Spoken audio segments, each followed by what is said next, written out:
What's going on, ladies and gentlemen? This is Darian Jones of Honor Kings and Sons TV podcast. I want to thank everybody for tuning in and all of my fan subscribers, those who have been rocking with me from day one. I appreciate you. Shout out to my people overseas who have been downloading episodes and my people within the States.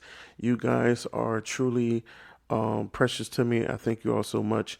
So I want to get straight into it. For those of you who are new and somebody told you about Honor Kings and Sons TV podcast, be sure to find me on all social media platforms at Honor Kings and Sons. I have two YouTube channels. If you type in at DJonesHKS, you will find my entertainment YouTube channel that has my skits. I do a little bit of hip hop freestyles and other cool stuff on that channel. And then if the other channel, when you type it on YouTube, which is Honor Kings and Sons, just Honor Kings and Sons. When you type that in, then you will see my channel with all my audio podcast clips. And soon I'm going to be having in-person video that you guys will be able to check out and see my face as well. So today's topic, I want to get in super quick. We're talking about inheritances. So if you've been following me, I've mentioned, very briefly, and I've exegeted, different points than others, talking about inheritance over being a provider. I have talked about the role and the position of being a provider, especially if you are a male, and if you live in the Western Hemisphere. This is a huge discussion. Everybody's been talking about it over the last, I would say 15, 20 years. It's been a conversation for longer than that, but now in the last 2 decades, it's been a big conversation simply because the Western Hemisphere has gone through so many changes economically. And we just have so many movements, so many organizations. We have a new rise of entrepreneurs in the United States of America, mainly in North America. And so the subject of being a provider has been under heavy scrutiny, and people have been just talking about it for a long time. Myself, as a Black African American male who lives in the United States and is faith based, I am a Christian. This is a big topic amongst the Black and brown communities simply because, it has a lot of traces. I mean, there's so much stigma against men who are, getting with women and leaving them, mistreating them. You have the response of the Me Too movement. You have the response of women who are becoming self-made millionaires overnight, becoming entrepreneurs, becoming independent, and are getting into things like, oh, I don't need a man, and if a man does want to get around me, he has to have X, Y, and Z.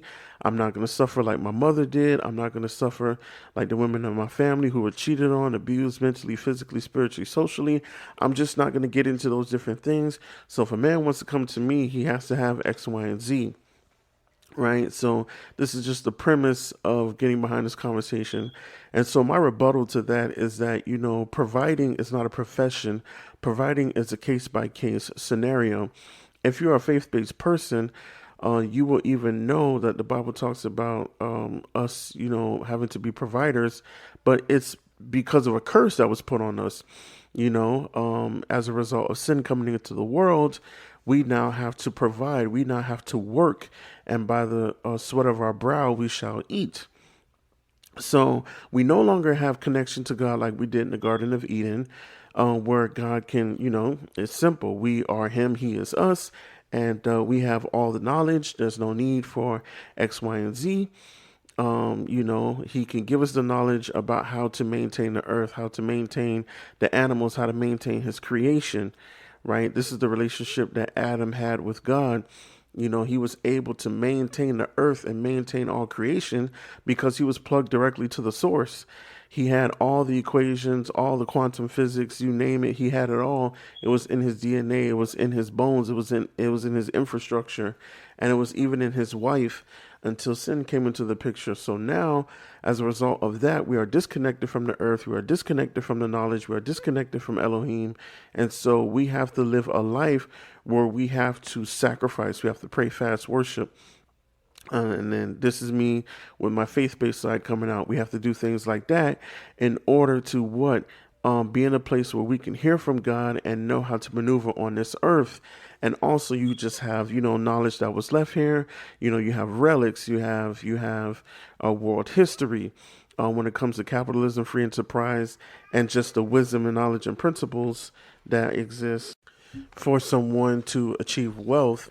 We have to understand that an inheritance is a combination of all of these things, a passing down of the knowledge, of the concepts, of the skill sets, of the communication, of the even down to the day-to-day routine, the fitness, the physique, the hygiene, everything is built into the inheritance, and the inheritance is actually the eternal component that exists within time.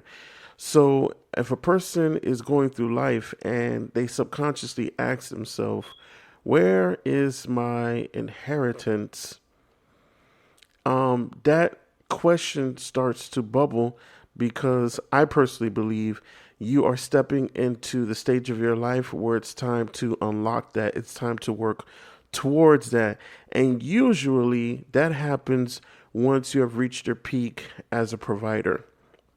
So just to give a cluster, a cluster synopsis of things I've been talking about over the last, I would say, maybe 9 to 12 months, in different parts of my content.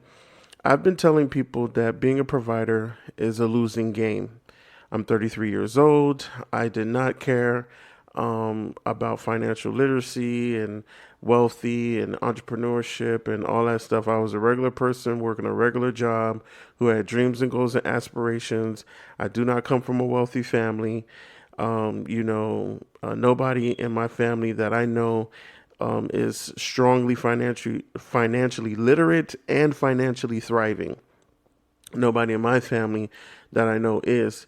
So it wasn't until I lost everything in 2021 and I made the decision that I am not going to die living this life the way I'm living, as well as watching my kids and my wife live a mundane life as well. And I'm going to learn about this stuff so that I can be the best I can be and open up doors for my family. And one of the things I had to come to grips with was this whole thing about being a provider. And, if you guys are movie fans and you guys love Robert De Niro, look for one of his famous films, which is A Bronx Tale, one of my favorite movies of all time. And I'm a mafia guy. I love mafia movies. So, it's a mafia related movie. And there's a famous line that the son Calogero says in the house, because he loves following the mafia guys in the neighborhood. And one of the head mafia guys, his name was Sonny. And Sonny used to always tell Calogero, the working man is a sucker, right? And it's funny. All the years I used to watch that film, I thought nothing of that line. I'm just like, okay, it's a cool line. Until I went down this road of, deciding, hey, I'm going to become an entrepreneur. I'm going to build a platform so that I can, have a better life for my wife, my kids, myself. And I started to do some digging, some research, some self-evaluation, some thinking, some time in prayer. And I realized that he's right. Now, even though this is a person who represents organized crime, criminal enterprise, and most of the activities, are illegal and go against the justice system, right? It's not obviously a role model you want to follow, in their footsteps. But he was correct, because one thing that psychologists, people who study big time criminals and criminal masterminds, especially the ones who go after money, and most of their crimes are connected around money, and they're very smart. They will all tell you that they understand that the system is rigged.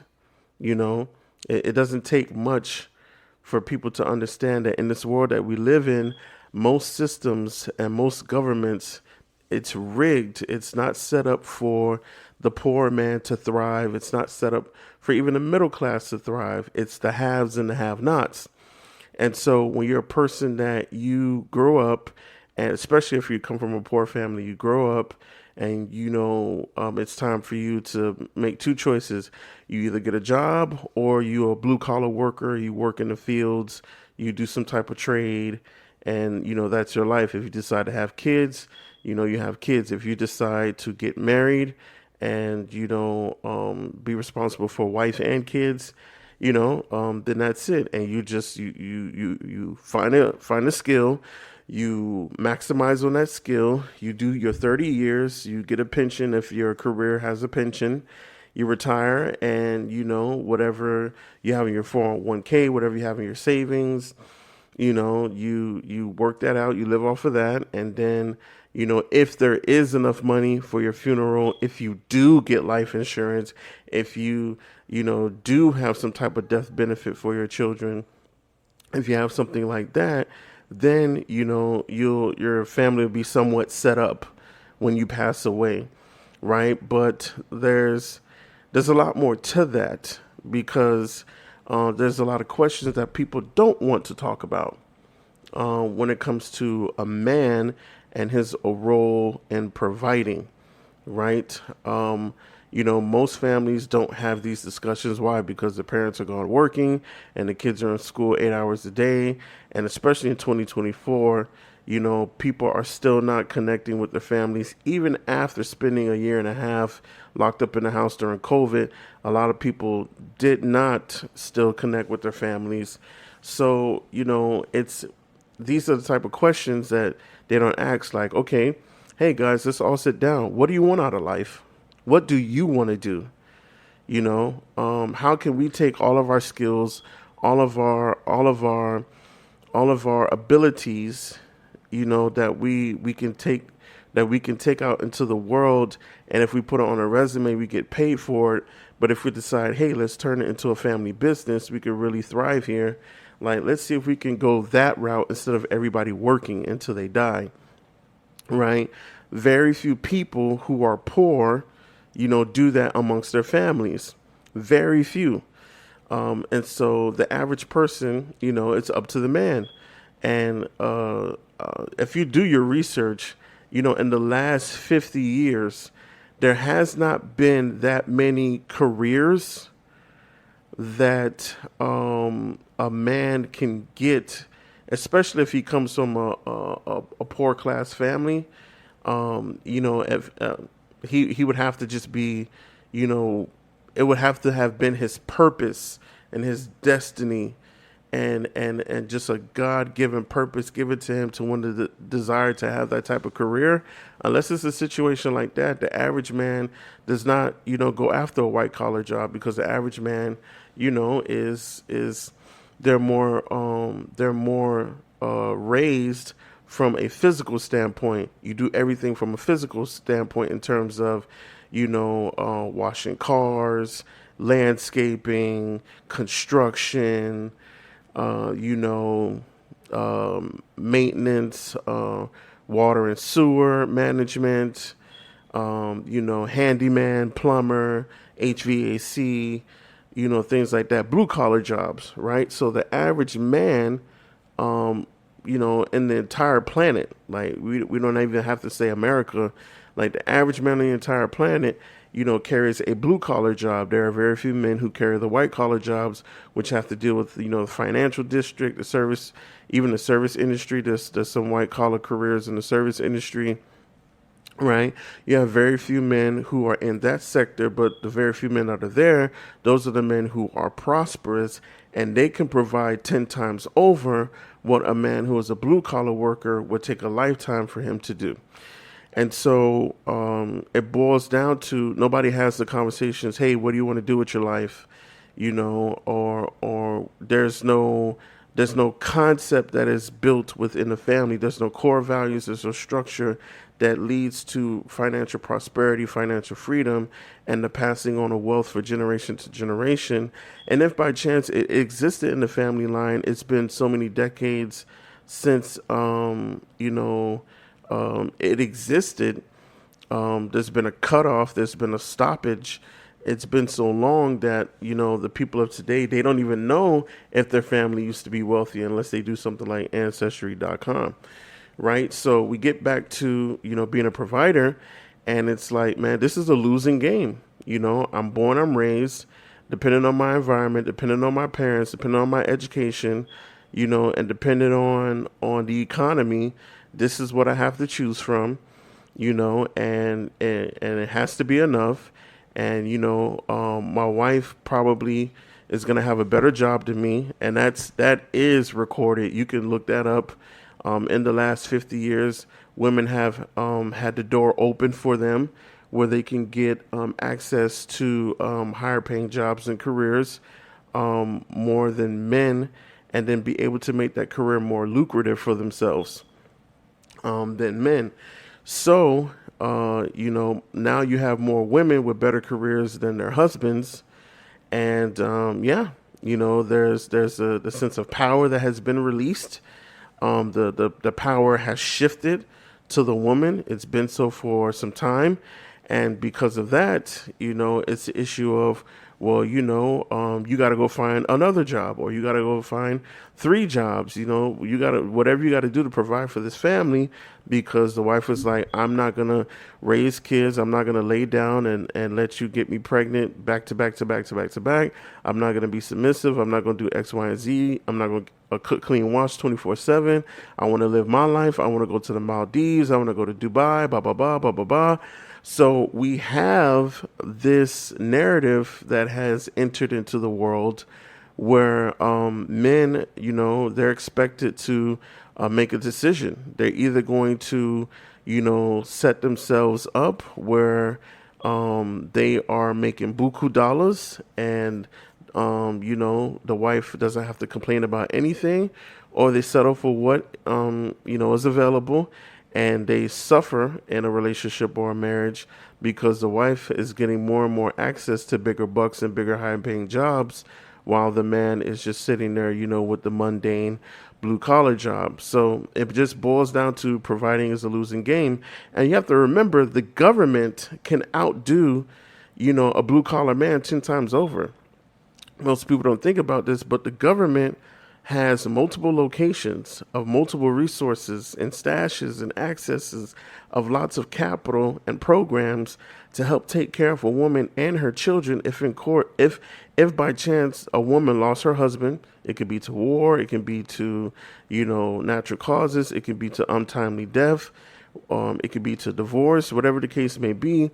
If a woman loses her husband, loses her partner, and she had children with that man, the government will not only set her up to have housing within 6 to 18 months, it will set her up to have housing, give her access to start a business, help the kids get into really good schools, and life will go on. And that man would have not meant anything.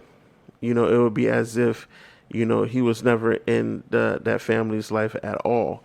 Right. And then let's not even get started with, the white collar men, the men who are into, financial industry, investment banker, venture capitalists, millionaire, billionaire, celebrity mogul, a talented musician, anybody of high status, high value, and high net worth with a lot of monthly recurring revenue from their streams of income and their business ventures. I mean, come on now. That guy can definitely out-provide a blue-collar man or a poor man 10, 15 times over as well, right? So you're looking at the fact that a man has become expendable.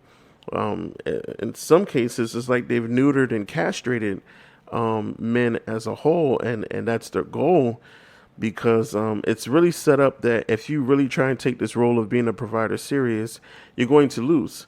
So the question now becomes, what else is there for a man? How can a man be, a prophet, a king, a priest in his home? How can he be respected? How can a woman want to submit? How can his kids want to be able to respect him and revere him? How can other men want to be able to praise him? How can organizations, communities, nations, civilizations want to partner and work with this man to hear his wisdom, hear his knowledge, and even want to share in his vision? How can a man, have access to that? And that's he needs an inheritance. Now, obviously, if he did not get one tangibly from his family, there's only one place he can turn to, and that's his faith, right? So me being a faith-based man, I believe that every man, whether or not you were given a tangible inheritance from your parents, you should be seeking your spiritual inheritance, your source of wisdom, your source of skill set, your source of communication, your source of dignity and integrity. You should be seeking that from your spiritual home base, so that you can be completely tuned into yourself, become aware of who you are, become aware of your destiny, aware of your purpose, and aware of your passion. And then you'll be able to go out there and dominate. No woman will have to tell you, hey, do this, do that. No friend or man around you would tell you, hey man, you got to get off your butt and you got to go do this and that. Once you tap into that, nobody has to talk to you. Quick side note, I'm a firm believer that there's a lot of people who have mentors, coaches, and sponsors who don't need them right away. They need to spend more time, evaluating themselves, and more time getting a download from their spiritual connection. And once that download is complete, then they will know how to maneuver. Because sometimes, if you go out there prematurely, you could set yourself up and actually delay yourself because you keep running into people that you're not ready to be amongst yet. So when a person has their inheritance, it solves a lot of problems and it brings answers to a lot of questions that your children have, your spouse or the person in a relationship has, your community, and those who look up to you. So if you're asking yourself, where is my inheritance? I would tell you, get on your knees and pray. I would tell you, get connected. I would tell you, pray. As a faith-based person who believes in Jesus, I would tell you, pray to God, talk to Jesus about your life. And what is it? What is that one thing that is inside of you that you never knew? That's your meal ticket to success. That's your meal ticket to birthing an inheritance that you could create. You can create wealth with you and your spouse or you yourself, and you could pass it down to the next generation. That is what you should be doing. And it's crazy. It's crazy how there are a lot of people that kind of are shunning this, right? They're not encouraging people to seek an inheritance. They're encouraging people to go be workers for somebody else. And that's another subject for another day. I don't want to really get into talking about, the standpoint of entrepreneurs and business owners and workers and employees. That's another conversation for another day. But there are more people that are telling the poor man or the man who doesn't have $100,000 in his bank account or the man who, is struggling to provide for his family. There are a lot of people out there telling that man, listen, man, just go find you a job. You know what I'm saying? Get off your butt and go provide. You know what I'm saying? You got kids, you got a wife, go provide for them. They don't need to be struggling. And me, I argue that. I'm sorry. I have spent too much time meditating, researching, praying, thinking, analyzing, putting my thoughts together, writing down the big picture, seeing the big picture 1,000 times over. And I personally would tell you, I'm sorry, I don't sit with that. Let's just be realistic here. Forget about making the subject of being a provider a gender thing, meaning that it's tied to either male or female. Let's just ask the simple question. What human being that is brought into this world, even though this is a fallen world, but yet still has a lot of beauty in it, what human being will want to be born into this world and to be told, listen, you're here to do 3 things. You're here to interact and connect with human beings. Find somebody that you can sexually engage with, so that you can give birth to children, so that the human race can continue on, and to provide for those children. And that's it. That's literally why you're here, right? If you put it out like that, no, who would want that? Who would want that? I don't think no human being would want that. I know that we, because of the world we live in, it's easy to romanticize that. It's easy to put that in a literary, figurative, or sensational writing of some sort, to get people to embrace it and to, fall in love with that idea. But the truth be told is that when you say it blunt, nobody wants that life. That life is boring, you know. So it's a thankless life. It has no meaning. It's nothing, you know. So I look at it this way: is I feel personally that if you're born into this world, right, and trust me, I'm not negating those people who were dealt a bad hand and they had parents. It was unfortunate. Those parents were not good parents to them in terms of physically, mentally, socially, spiritually. I understand it, and that's another topic for another day. But I know that there are people that are like, man, like, it's easy for you to say, in the moment, but it's not so hard to just want to go out there and go get it. And trust me, I'm not going to argue that. I'm just telling you, listen, man, you were put on this earth to do great things, and it's not rocket science. You need money to do it. You need connections to do it. You need a team to do it. You need the support. You need the influence. And, if you don't have access to none of that, you got to get access to it, because otherwise it's just going to be a very hard life for you to live. And I want to tell people that when you go after inheritance, it's a way better life. It has more of a thrill. You come in here, all right, I'm going to interact with people. I'm going to find somebody to procreate with, and then I'm going to provide for them, and then I'm going to die. Nobody wants that. There's no fun in that, and the whole thing with women and children, oh, you don't want them to suffer. Listen, I think, and I'm big on world history. I think if we studied world history more, I wish the entire human race would just dedicate 30 minutes a day to reading world history. We would really understand that this whole thing of women and children suffering, it's I wouldn't even say Hollywood, even though we know Hollywood is one of the biggest influencing divisions on the entire planet. But I would dare to say it's Hollywood to think that women and children, they can't suffer. They can't experience suffering. We have to change that narrative. Nobody should experience suffering. Men shouldn't have to experience suffering. I know a lot of people, like to say, oh, the way men are built and the way men are designed, that they should even take pride in enjoying suffering because they're built for it. Listen, man. Listen. I don't know where you guys get that jive from, but suffering hurts whether you are a male, female, or a child. Suffering is suffering. Pain is pain. Nobody wants to go through pain. Nobody wants to go to suffering. Not anybody in their right mind, for that matter.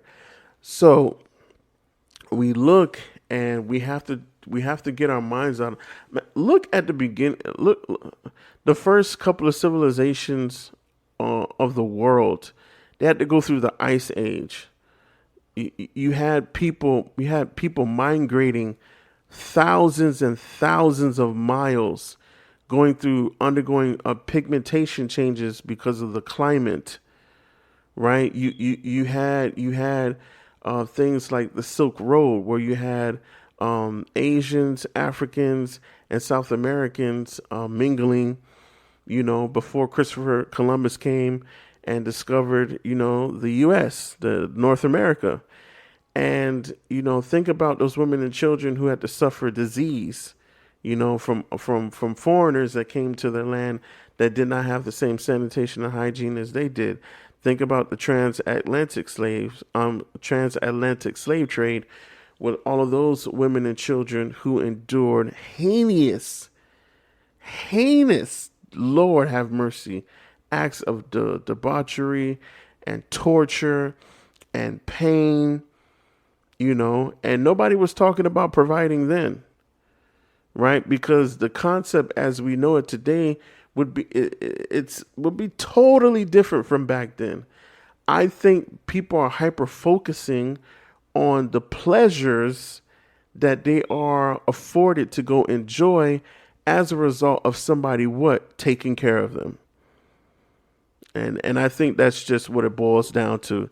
It boils down to we're in a society now where we want somebody to make sure they take care of us so that we can go do foolishness.